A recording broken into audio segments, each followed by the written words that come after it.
இந்த வார்த்தைகளை பேதுரு பேசிக்கொண்டு இருக்கையில் வசனத்தை கேட்டவர்கள் யாவர் மேலும் பரிசுத்த ஆவியானவர் இறங்கினார். ஆமென். சபை கூடி தேவ வார்த்தையை நீ கேட்க ஆரம்பிக்கும் போது தேவ ஆவியானவர் உண்மையில் வந்து இறங்குகிறார்.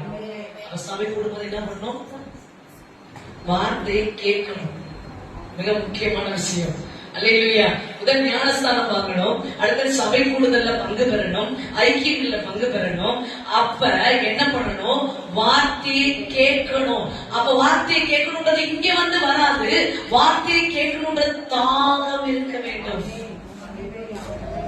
பரிசுத்த ஆவியானவர் யாருக்கு தரப்படுகிறார்? அடுத்ததாக சபை கூடும் போது யாரு தாகத்தோடு இருக்கிறானோ, யாரு ஏக்கத்தோடு இருக்கிறானோ, யாரு இவர் தேவை என்ற விருப்பத்தோடு இருக்கிறானோ, அந்த எண்ணத்தோடு தேவனுடைய வார்த்தையை கேட்கிறானோ, அவனுக்குள்ள தேவ ஆவியானவர் தந்தரப்படுகிறார். ஆமென். ஹல்லேலூயா. அப்ப தாகத்தோடு அவரை தேட வேண்டும். அதான் நான் முதல்ல சொன்னேன். ஆண்டவரை எப்படி தேடணும்? தாகத்தோடு தேட வேண்டும். ஆமென். ஹல்லேலூயா. அப்படி தேடும் போது தாகம் உள்ளவனுக்கு தண்ணீரை கொடுக்கிறார். சமாரிய ஸ்திரீ குறித்து உங்களுக்கு நன்றாக தெரியும். அவள் ஆண்டவரை பார்த்தவுடன் அவள் கேட்ட முதல் விஷயம், ஆண்டவரை எப்படி தொழுது கொள்ள வேண்டும் என்று. ஆமென்.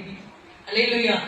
கர்த்தர் தான் தீர்க்கதரிசி என்று உனக்கு 4 புருஷர்கள் இருந்தார்கள். இப்பொழுது உனக்கு இருக்கிற ஒரு புருஷன் இல்ல, இந்த 5ஆவதோடு கூட இருக்கிற ஒரு புருஷன் இல்லை என்று சொன்ன உடனே நீ தீர்க்கதரிசி என்று காண்கிறேன் என்று அந்த ஸ்திரீ சொன்ன உடனே தாகம் உள்ளவளாக ஆண்டவரை எப்படி தேட வேண்டும், இந்த தேவன் எனக்கு வேண்டும் என்று தாகத்தோடு இருப்பதாயானால் நீ எப்படிப்பட்டவனாக இருந்தால் தேவன் உன்னை தேடி வருவார். ஆமென்.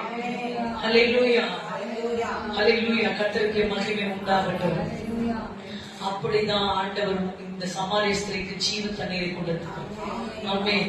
நீங்கள் சபை கூடும் போது தாகத்தோடு இருப்பீர்கள், நான் கர்த்தருடைய ஆவியை பெற்றுக் கொள்வீர்கள்.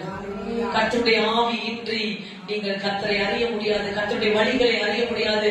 கர்த்தருடைய வழிகளை அறியவில்லை என்றால் உங்கள் வாழ்வில் மாற்றங்கள் ஒன்றும் பெரிதாக இருக்காது. ஆமென்.